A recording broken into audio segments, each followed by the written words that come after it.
So I did the article on Jimmy McGovern, and it was between him and the interviewee. And so I'm going to talk about just kind of like what they talked about and the parts that I thought were interesting and whatnot. So, um, obviously, it was about morals and ethics, and it was about just like how it was mostly talking about like what he wrote and like what types of things that like he got inspired by or what he thought what ethics and morals were.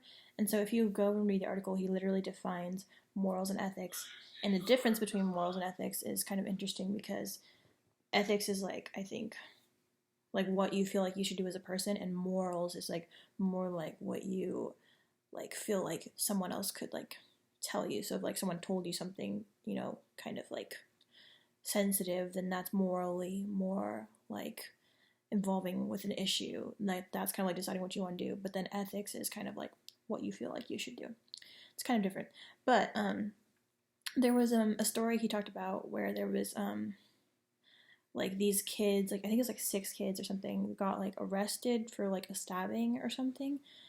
And it was talking about how there was like a kid who was blind and he wasn't like he literally could not have like participated, and those other ones, like there was another kid who was like um not even there when it happened. And so I think someone wrote, and I think he said wrote a story about that and like talked about how they weren't even there and they somehow got like, I think it was like life or I don't know, 6 years or something, quite a few years, and like they got it reduced because of that. And one of them got to get out already because he'd already served the time that he said was supposed to be served. I think it was like 2 years or something.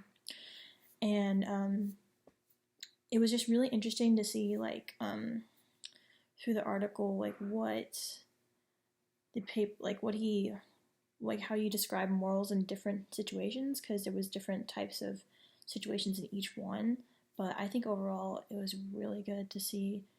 And there was some parts that were kind of like a little bit over my head, but I feel like if I research more and I define more stuff, and if I kind of do a little bit more digging deep, I could find out what that is about. But yeah, I enjoyed it.